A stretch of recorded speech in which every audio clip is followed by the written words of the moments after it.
নমস্কার বন্ধুরা, আজ আমি বানাবো ইলিশ মাছের মাথা দিয়ে টমেটোর টক বা রেসিপি। তো প্রথমে আমি কড়াইতে পরিমাণ মতো সর্ষের তেল দিলাম। আমি এখানে একটা ইলিশ মাছের মাথা মাঝখান দিয়ে কেটে আর একটা লেজা ছিল সেটা লবণ হলুদ মাখিয়ে নিয়েছি। তেলটা গরম হওয়া পর্যন্ত আমি অপেক্ষা করব।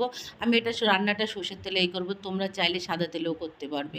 তা মাছগুলো আমি তেলের ভিতরে দিয়ে দিলাম এক এক করে। দেখুন আমি এইভাবে মাছগুলো দিয়ে দিচ্ছি, কিন্তু একটু ছিটকানোর ভয় থাকে, কেন মাছের ওই যে চোখটা ওটা তেলের ভিতরে গেলে ওটা চিটপিট চিটপিট করে ওঠে, তখন গায়ে লাগার সম্ভাবনা থাকে। আমার একটা পিঠ ভাজা হয়ে গেছে, আমি আর উল্টো পেটটা ভেজে নেবো। দেখুন আমি এভাবে মাছগুলো ওলট পালট করে লাল লাল করে আমি ভেজে নেব। প্লিজ প্লিজ বন্ধুরা, তোমরা ট্রাই করো এভাবে টমেটো দিয়ে ইলিশ মাছের মাথা দিয়ে গরম ভাতের সঙ্গে টক খুব ভালো লাগবে। মাছগুলো আমি এক এক করে সব তুলে নিলাম। আমি আর এখানে আর তেল ইউজ করব না, মাছের মাথা বা ইলিশ মাছের তেল একটু থেকেই যায়।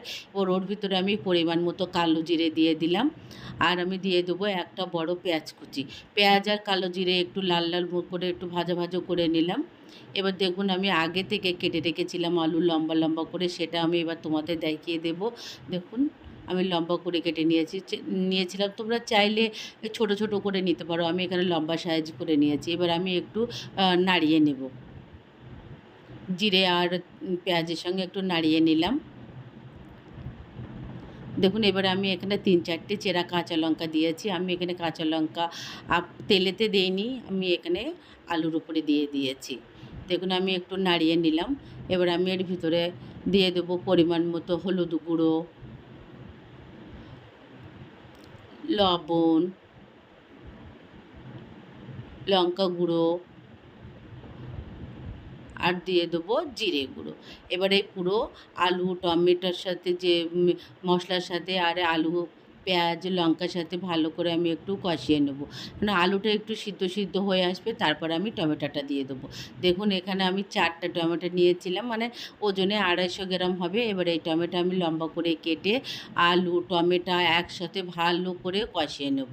এর ভিতরে বেশি জলও ইউজ করতে হবে না, কেন আলু তো ছোটো ছোটো খাটো কাটা তাড়াতাড়ি সিদ্ধ হয়ে যাবে, টমেটো এমনিতে সিদ্ধ হয়ে যায়। এবার আমি এতে পরিমাণ মতো জল দিয়ে দিলাম। জলটা দেওয়ার পরে আমি একটু অপেক্ষা করব যে ফোটার পর্যন্ত। দেখুন জলটা আমার ফুটে উঠেছে। এবার আগে থেকে যে মাছটা আমি ভেজে রেখেছিলাম সেগুলো আমি এক এক করে দিয়ে দেবো।